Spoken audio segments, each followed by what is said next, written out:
Indian national Lokdal के प्रदेश अध्यक्ष अशोक अरोड़ा जुड़े हैं। अशोक अरोड़ा और अभय सिंह चौटाला ने आज संयुक्त प्रेस कॉन्फ्रेंस करते हुए पार्टी के उम्मीदवारों का ऐलान किया है। अरोड़ा साहब, आपने आज 6 उम्मीदवार जो है वो उतार दिए हैं, उनमें से एक चरणजीत रोड़ी जी हैं। बाकी 5 उम्मीदवार जो है वो आपके कौन कौन हैं जिनको आपने पार्टी से टिकट दी है? हमारी पार्टी ने हमेशा जननायक चौधरी देवीलाल की नीतियों का अनुसरण किया है, जिन्होंने आम कार्यकर्ताओं को देश की पार्लियामेंट और विधानसभा में भेजने का काम किया। जहां बाबा साहब की वजह से हमें वोट का अधिकार मिला, वहीं चौधरी साहब की वजह से आम आदमी गया। इसी प्रकार से जहां चरणजीत सिंह रोड़ी गांव के सरपंच से लेकर आज देश की सबसे बड़ी पंचायत के सदस्य हैं, हमने अम्बाला से हमारे यमुनानगर के डिप्टी मेयर हुआ करते थे रामपाल वाल्मीकि जी, उनको उम्मीदवार उतारा है। हमारी पार्टी के असंध हल्का के प्रधान हैं श्री धर्मवीर पाडा, उनको करनाल से उम्मीदवार बनाया। सोनीपत से हमारी पार्टी के जिला के कार्यकारी अध्यक्ष हैं श्री सुरेंद्र चिकारा जी को उम्मीदवार बनाया।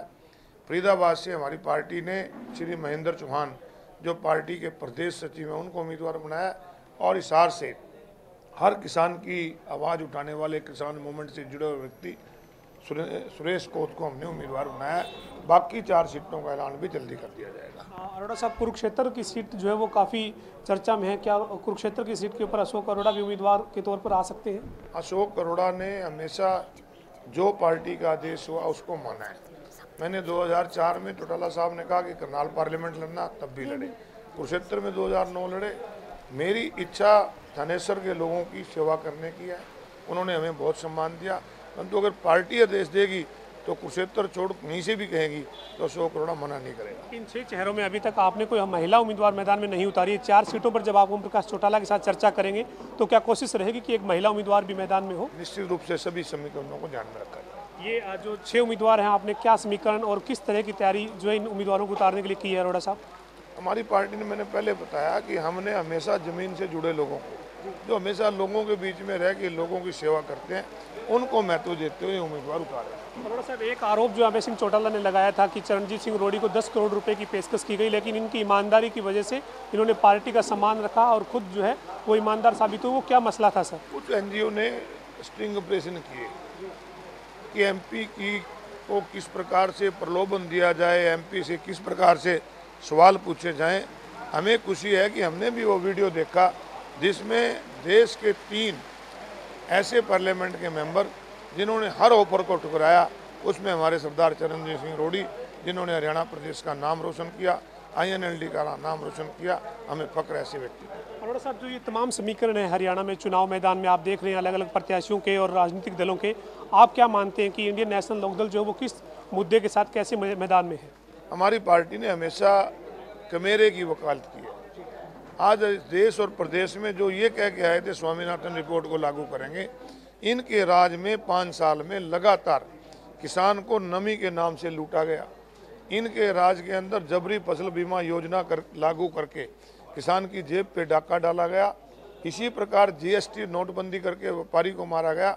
हमारा इशू होगा किसान को भाव मिले, युवाओं को रोजगार मिले, महिलाओं को सम्मान मिले और इसके साथ GST का सरलीकरण हो। और सबसे बड़ा इशू किसी प्रदेश की तरक्की के लिए होता है उस प्रदेश की कानून व्यवस्था की स्थिति। हरियाणा प्रदेश में पिछले 4.5 साल में हरियाणा प्रदेश के ऐसे हालात हुए कि 3 साल में 4 साल में 3 बार इन्होंने हरियाणा प्रदेश को जुड़ाया। 100 से ज़्यादा लोगों को अपनी जान से हाथ धोना पड़ा। जहां आपके पंचकुला के अंदर राम रहीम प्रकरण के दौरान डेरा प्रेमियों पर गोली चलाकर 40 से ज़्यादा लोगों को मारा गया। जाट आरक्षण के दौरान 30 से लोगों को ज़्यादा मारा गया। रामपल के प्रकरण में भी कई लोगों को अपनी जान से हाथ धोना पड़े। मुझे हैरानी होती है कि आज भारतीय जनता पार्टी के मंत्री रोहतक के अंदर कहते हैं कि प्रदेश के जलाने वालों से बदला लेना है, तो अपनी जिम्मेवारी से भागने का काम कर रहे हैं। जो लोग प्रदेश को जला रहे थे तो मंत्री कहाँ सो रहे थे, सरकार कहाँ सो रही थी? हाईकोर्ट ने भी कहा था कि सरकार तो कोमा में चली गई है, तो ये अपनी जिम्मेवारी से भाग नहीं सकते। ये इशू लेकर अरोड़ा साहब, आखिरी सवाल है मेरा। इंडियन नेशनल लोकदल में से एक और पार्टी जननायक जनता पार्टी बन गई, उनका गठबंधन आम आदमी पार्टी के साथ फिलहाल है और कांग्रेस जो है वो गठबंधन की चर्चाएं हैं कि आम आदमी पार्टी या कांग्रेस के साथ भी हो सकता है। तमाम समीकरण बन रहे हैं। बीजेपी ने अकाली दल के साथ गठबंधन हरियाणा में किया है। इंडियन नेशनल लोकदल अकेली मैदान में है और पार्टी में एक दूसरी पार्टी भी निकल गई, कुछ नेता जो है वहाँ चले गए। तो क्या मानते हैं, कैसे आपके उम्मीदवार मजबूत मानते हैं आप? देखिए, चुनाव के अंदर गठबंधन हुआ करते हैं, समान विचार की पार्टी आपस में गठबंधन किया करती है। परंतु हरियाणा के अंदर जो दो गठबंधन हुआ है मैं उनको सम्मान विचार के नहीं मानता, वो बेमेले गठबंधन है।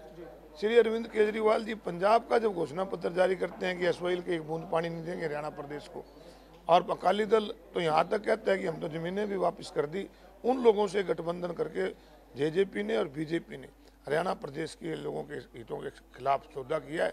इनको जनता सबक सिखाएगी और हमारी पार्टी तो हमेशा कमेरे के मुद्दों को लेकर आगे बढ़ी है और निश्चित रूप से मैंने जैसे बताया कि इन मुद्दों को लेकर हम आगे बढ़ेंगे और हरियाणा प्रदेश की जनता हमेशा 4 सीटें कब तक घोषित कर देंगे? 1-2 दिन में कर देंगे।